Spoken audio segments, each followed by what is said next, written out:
Boys, it's time. Gotta cut off the music, man. It's time. So I've just seen so much bullshit recently, man. And I just feel like I need to address this shit finally. I tweeted about some of this shit, but my god, it's so fucking annoying. Like, this community is so weird. I mean, number one, I once again was the victim of, mods abusing power and just like, trying to keep the subreddit, keep the view of me in the subreddit as negative. I think that that's something that, is really obvious. So yesterday, let's just start at the beginning, all right? Let's just start at the beginning.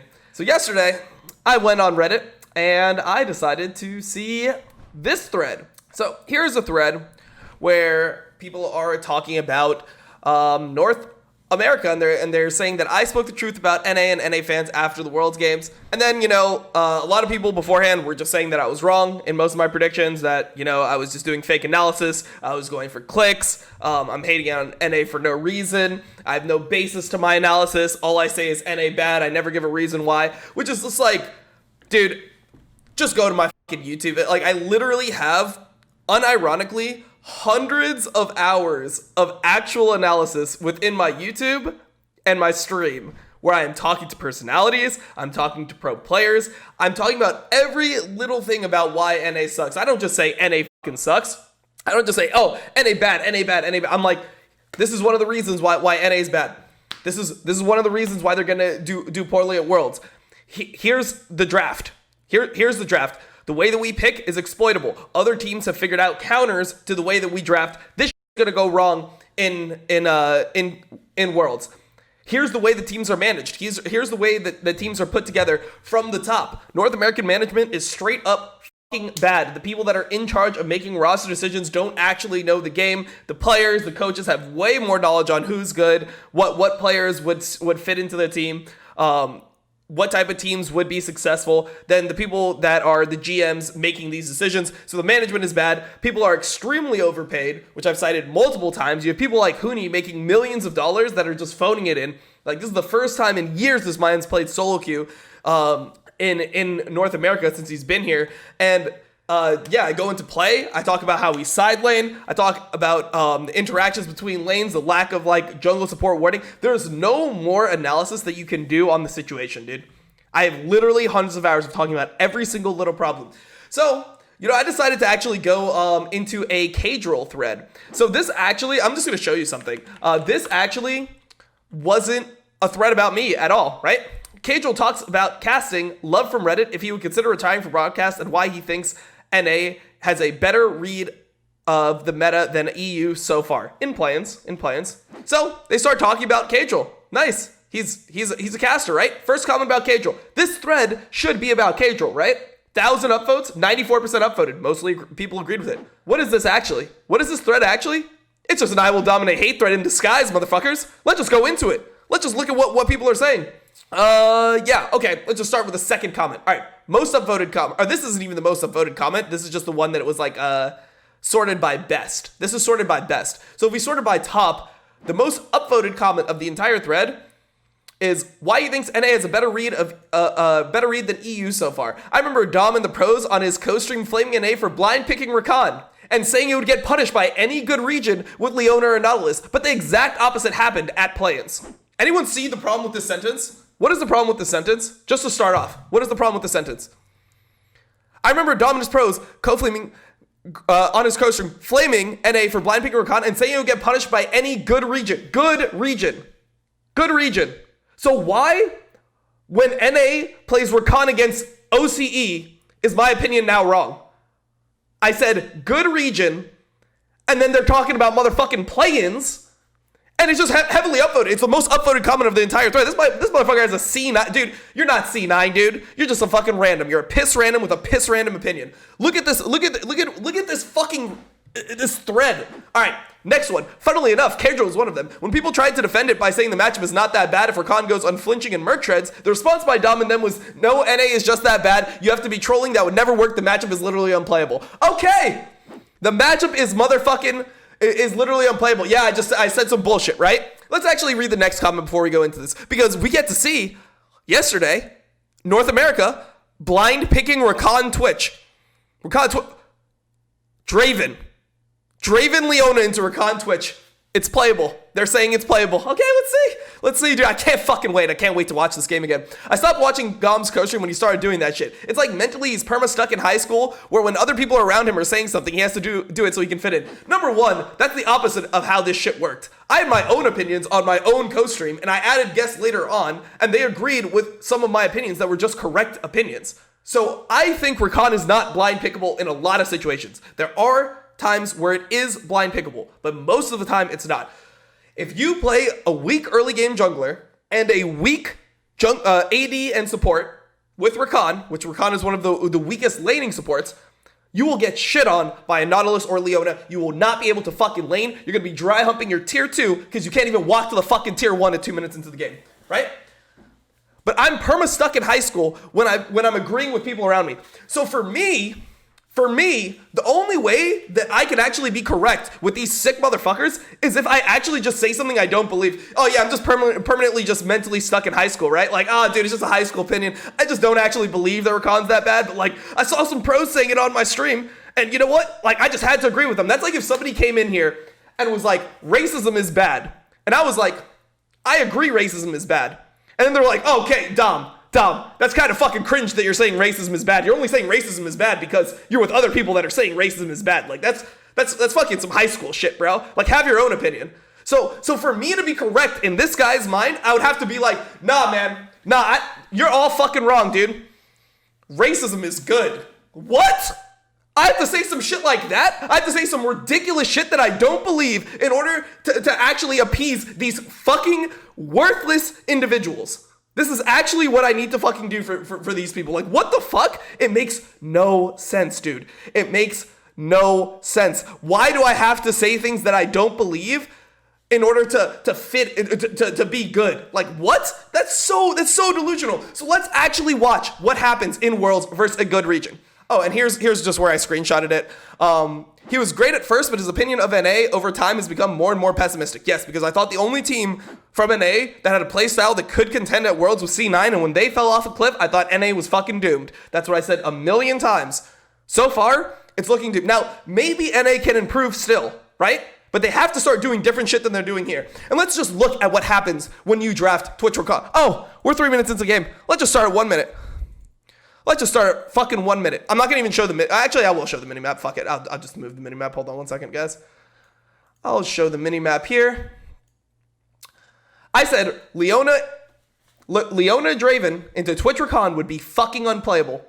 So they play Nidalee. They invade you. So they force the map split. There's nothing you can do about it because you can't 3v3 because Rakan Twitch are dog champs at level 1 compared to Leona, Nidalee, Draven. Let's see what happens. Okay, he's on golems. Okay, we're chilling. Why isn't Lee helping bot? Yeah, he can help bot. They can definitely fight 3v3. They can definitely fight 3v3. Lee Sin, Twitch, Rakan level 1 into Nidalee, Draven. Nidalee with Conquer too. Draven with Hail of Blades. And a Leona. There is no fucking way. You cannot do it. It is fucking impossible. Let's see how the Rakan looks into Leona. Dude, this is the thing. People are like, oh, well, guys, guess what? Guess what, Dom? It's fine. You can just get unflinching and Merc Treads. Well, I don't know what fucking rune it is in this game that gives you Merc Treads at level fucking 1. But if you start the game with Merc Treads, maybe this lane is a little bit better. Look at where they are. They can't even sit at their turret. The 2v3 dive is so potent from these champions when you're playing Twitch Rakan, you cannot walk to your turret. You are dead if you go to your fucking turret. 1 plate down, 3 minutes 15. Let's continue watching. Look, I guess technically you can still play the game, right? I think technically this is as fucking unplayable as it can get. When I am saying that the lane is unplayable, this is what I'm talking about. They can't walk to, look at that fucking rat. Look at this little fucking rat. He can't even sniff the fucking CS. Look at this shit. This is so unplayable. 3 minutes 25. Second plate gone.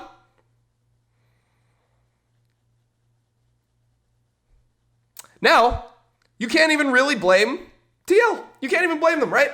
Because no one actually plays lanes like this. No one actually punishes it. My argument wasn't that they were going to fucking get punished in an A. My argument was when they play better regions, not Turkey, not OCE, not the 4th seed from EU.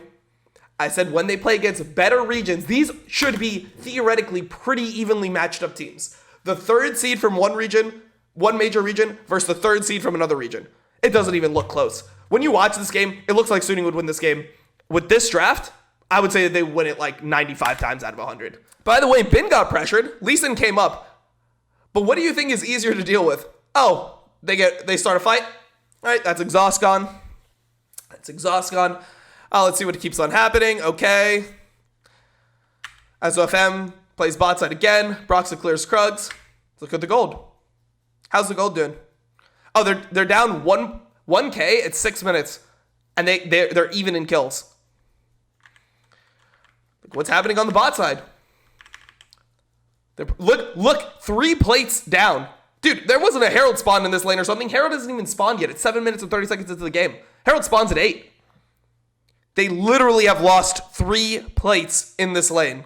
And they're down 20 CS. Keep on going. Okay. Oh, here's a play. So they play Galio. They bring them down. All right. Twitch loses both of his summoners. Rakan is trying to run. We get the Predator boots pop from Angel. Angel uses his Q, hits it, Rakan's dead, through the exhaust, doesn't matter. Yep. By the way, look at the map right now. Look at the mini map right now. Once the mouse fades in.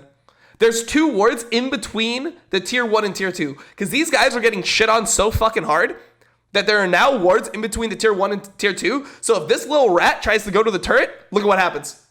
Oh, you tried to walk to lane? Oh, well, too bad we have in between your turrets warded because we're shitting on you that hard. Draven cashed in. 300, 523. That's 823 gold in that kill. Cool. 30 CS, 823 gold from a kill.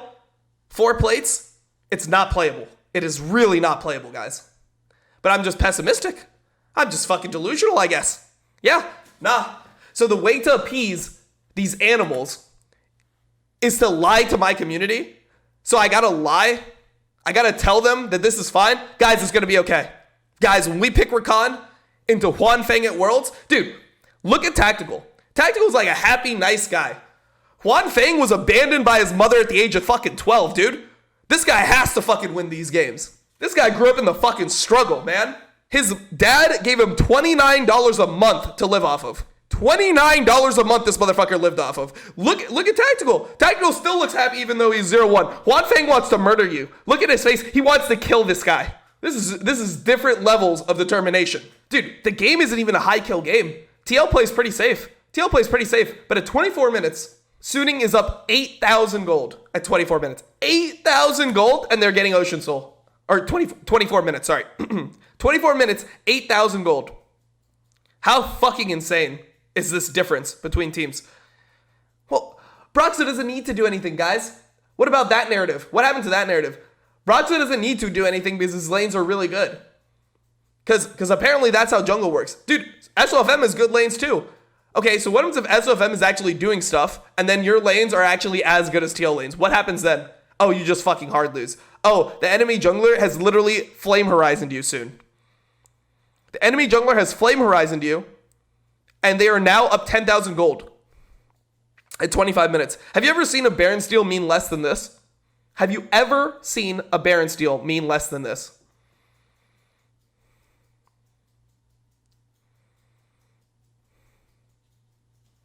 Oh, we stole Baron, guys. Nice. Nice, guys. We did it.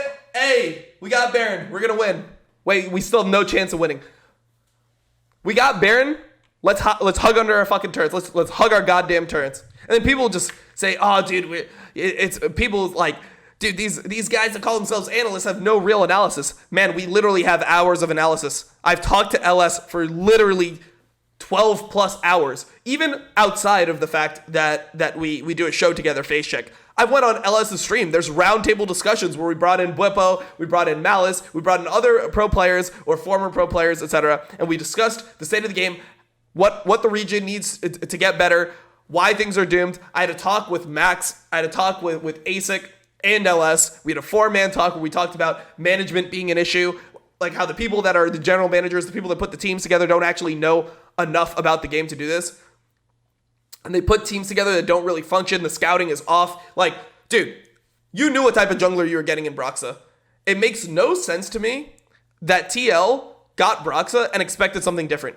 Like, people are like, oh, we need Broxa for this reason. It's like, I mean, if you want Broxa, that's fine. But don't try to tell me that you need Broxa because you want more aggression.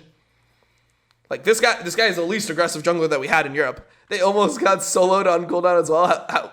How can anyone say this lane is playable blind? Because no one picks the counters, right? So when people are picking Rakan in NA, and every lane is like Ezreal Rakan versus like Senna and Thresh or something, which isn't even that playable of a lane. But when they see lanes like that, and then, you know, the person comes out of it relatively even, that's fine. What about all the other lanes I talked to? I didn't just talk about, like, I barely talked about Draven. Ellis was more on the Draven. What about the other fucking bot lanes that I was talking about? Kate Morg used to be the slayer of Rakan. If you picked Zyra Rakan back in the day, when Kate wasn't good, you could pick Kate Morg and hard shit on that lane. There are so many lanes that make Rakan unplayable. And we're just going to ignore it all. We're just going to ignore it all.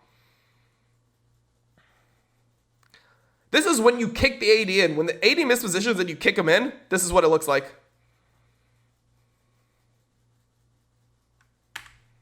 It's just so cringe. Like, they have Baron. Okay, so their Baron just fell off right now. And look at the status of the game, man. Jax is getting his jump canceled. 3v1, hitting the fucking inhibitor, and he just doesn't care. He really just does not care. Sardar's just like sitting in the base. He really doesn't care either. Tactical is getting murdered under the turret. Okay. It's going to work at Worlds, guys. Look, maybe TL improves and ends up getting out of groups, right? It started off looking like how we thought. Now, maybe they learn from this game. They get a lot better. They don't blind Twitch Recon next time into Suning, and they actually have a chance. Who knows? I can't predict the future.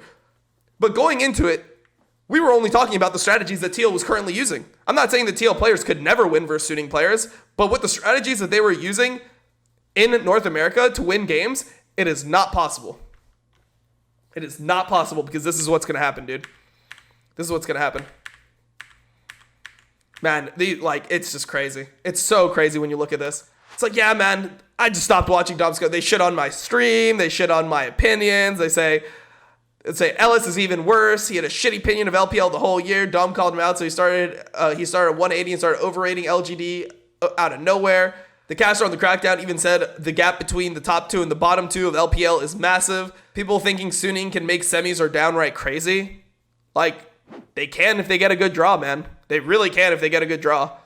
If Suning end up actually winning the next game versus G2, which looked really close, and they get a 1 seed, I don't see how it would be unreasonable to say they can make semis, considering like some of the 2 seeds they're going to get.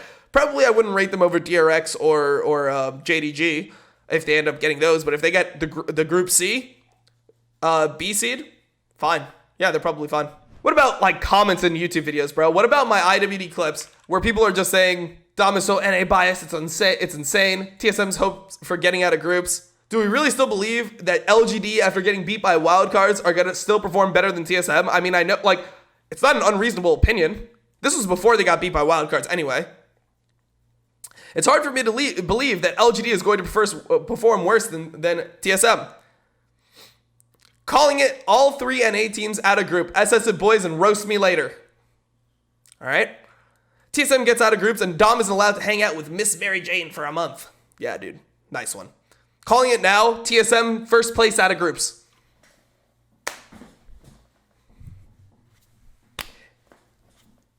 Okay, man. TSM can definitely do well. One of the main improvements that the team made was to improve teamfight in general, but more specifically, teamfight setups around dragons. Kramer has shown how weak he can be by getting caught out multiple times, leading to disastrous throws. IMO TSM will finish second. They're trolling? No, these people are not trolling, dude. No one is actually trolling here. This is actually their legitimate opinions.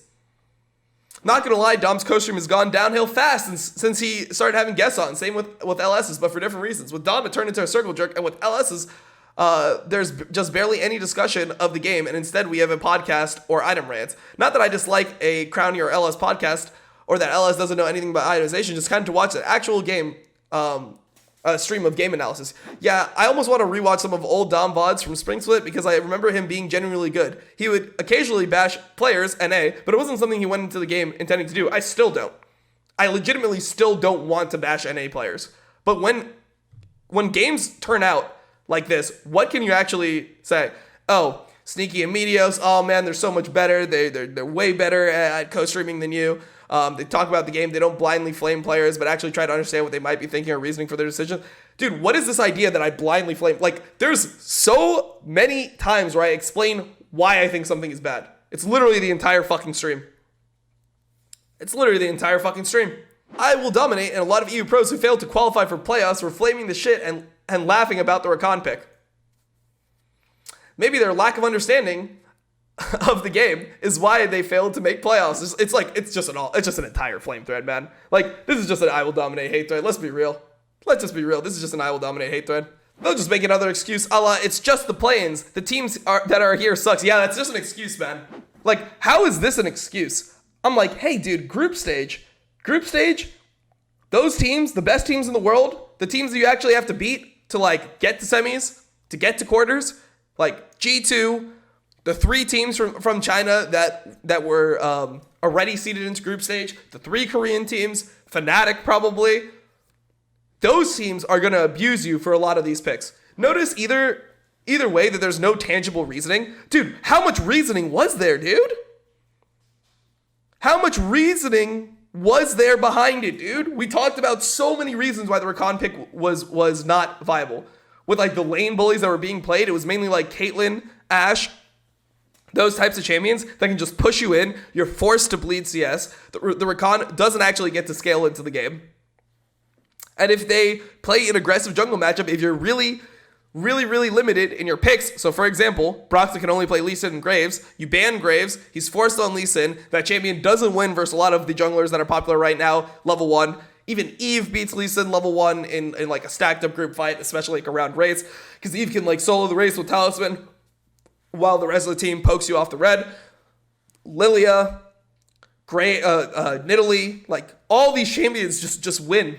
So if you have weaker bot lane and weaker jungler, you just get map split on and you can't fucking play the game. There's no tangible reasoning. And if they end up being wrong, they simply flame the team that lost instead of confronting what they actually were wrong about. The lazy analysis is just a defense mechanism so they don't get exposed. Let me just introduce you to a video here. Let me just introduce you to a video on IWD Clips, which was my group stage breakdown. Ah, yeah, I just fucking wrote an essay for this, man. No, I just wrote a fucking essay. Yeah, I just wrote a fucking essay for this, guys. Nah, don't worry. You want to see a little essay here? You want to see a 14-page paper double space? This is just lazy analysis. This is just my notes for the hour and 2 long minute video, or yeah, the 1 hour, 2 minute long video that I did about every single team and how they match up. These are just the notes. I wanted way more detail than this, but these were just key things that I wanted to bring up. What did I say about Team Liquid? Strengths. Champion pools seem extremely rigid. Graves, Leaves, Lee seem to be Brox's 2 best champions by far. Potential inability to play Nidalee and Lilia with AD mids. Lucian, question mark, can they play Lucian? Still haven't seen it. Exploitable in draft top lane. What can impact affect the game? What can impact affect the game on outside of Orange, Shen, Mordekaiser? If top lane champ pool targeted and Lee Sin is picked away, what exactly do they do? What do they decide to go to? Slow early game, meaning they're prone to getting snowballed on. If enemy team doesn't make big mistakes throws, they will most likely lose. Hard for G2, decent chance for Suning if Suning choke. This was written a week ago before we saw one of these. Lazy. Yeah, it's just lazy analysis, man. It's just lazy goddamn analysis, man. Like, what do these motherfuckers want? Like, obviously, like, I didn't show most of this. I, like, showed it briefly, but I didn't show most of this because I didn't, like, proofread it. It was literally just so I knew what the fuck, like, I'm talking about, and I just have my thoughts somewhat organized. And also just typing it out once helps me realize, like, what my opinions are. Like, this video was mainly meant for me. I didn't even put it on my main channel. I put it on my clips channel. Only got 65K views, whereas, like, on the main channel, most of the videos that I do around this nature would get like 100 plus. It was literally just so I could organize my thoughts and really like spend some time critically thinking about how the teams will interact, so I could try to have like good opinions of like win conditions and loss conditions versus each team. What did I say about Machi? Didn't I've watched the least? I said, think they can match up fine versus TL, but poorly versus G2 suiting. So here in the video, I talk about their champion pools and how they have a similar champion pool to TL, and they're going to get exposed in the same exact way. Like, man, what do you want? What do these people want? Nice homework. How about you stop copying other people's homework, though? Extra work next time. Yeah, bro. It was my homework. It's my homework. Like, dude, I don't actually need to do this shit. Like, I literally just thought it would be good to you know, figure out how I really, because the thing that you don't understand is, like, you might have some opinions, and then when you really, like, critically think about it and you start, like, doing the mental exercise of, like, going through potential drafts, like, you start mock drafting between the teams, you start realizing things that that you didn't realize before, right? So, like, one of the things I realized while doing this was that you can actually just ban out Impact and then you just give Brox as champions. Whereas, like, before, my mentality was like, oh, Graves Lee, he only plays Graves and Lee. You ban out Graves and Lee, and then he's just shit, right? Like, if somebody's a 2-trick, you ban him out, they can't do much. Yeah, like, so then once you start doing the mental exercise, you're like, okay, wait, actually the best way to draft is banning out Impact and giving Brox to one of his champions, or just taking one away. And fuck it, I controlled Zed, but I did another action after that. I controlled Zed it, but it was too far undone, whatever. It's fine. My fucking homework, dude. The dog ate it. By the way, my dog comes in 4 days. We'll do a dog reveal stream once the dog is here. But yeah, like, you start going through it, and then you end up changing some of your opinions, or, like, realizing things about the teams, about the ways that the teams interact. Like, it's actually good for people to fucking do. But I mean, the comments on this were nice. I was heavily downvoted on Reddit. I had about 57% upvotes, 43% downvotes. People just said that it was bad. Like, let's just even find the thread. Where is it? So, like, you do, like, analysis, right? And it's 59% upvoted, 172 points, right? And just, like, read it. All of his picks are reasonable, but if that was exactly how group stage worked, it's very boring. I'm fine with this point. That's fine. Like, I don't think that it should always go the way that you predict. I think that'd be weird. Then it's like, I downvoted this one, but I might disagree with a lot of Dom's takes. A lot of takes Dom puts out, whether it be on Facebook or the Crackdown or Live View, but what I can't appreciate is the effort he puts in and the sheer volume of content he does for his fans. And then you just see comments like this: quality greater than quantity. Pumping out shit content is not valuable. Yeah, bro, I just did it. I just pumped it out, dude. I just sat down and I just said some bullshit in front of the camera for fucking an hour. Just did it just for money, man. This guy, he edited his comment, but the reason he was downvoted was he just said, I was shilling for Worlds content. I'm just a Worlds content shill. How fucking crazy is this mentality where, like, they just want to hate you no matter what? Yeah, you're just a shill. Like, this is the logic people use. They're like, so you focus on league analysis. That is what you do with your life. That's what you think about. Those are the people you talk about. That's what you care about. You've dedicated your life to professional League of Legends for the most part. You played for 5 years, did brief analysis and coaching work, watch LCS for the entire time. It's like, yeah, I'm just shilling, bro. Doing the job you do for a living is cringe. But that's, like, the thing is, like, that video is actually not worth my time, which is what these people don't understand. Like, if I turned on my stream, instead of spending 9 hours writing things down in a fucking notepad in my room by myself, and then, like, making a fucking 1 hour video and uploading it to my second channel, which, by the way, my second channel, because we're getting it off the ground, I'm giving 100% of the revenue from that channel to my editors for the first 3 months. So from August through October, they get 100% of that revenue. So I don't even get the revenue from my fucking clips channel. The point is, if I turned my stream on for 6 hours, played, like, bullshit solo queue, even if I had only, like, 4K viewers or 3K viewers or whatever, I just do it at, like, a random time, I would make infinitely more money doing that than fucking spending 9-10 hours making a video. Like, Kelly will tell you. Kelly was here. I literally spent all day thinking about the video, walking around the house, talking to her about it. I'm like, all right, I've done, like, these teams. Like, I don't know what I should, like, I don't know if I should keep on writing. It's taking a long time. I'm doing strengths and weaknesses. How can I do? Like, Kelly was here the whole time while I was talking to her, and I was like, I was just going off about this video. And then you put it out, and then people will just, like, not even watch it, and then just be like, yeah, you're a shill. You're shilling for Worlds content.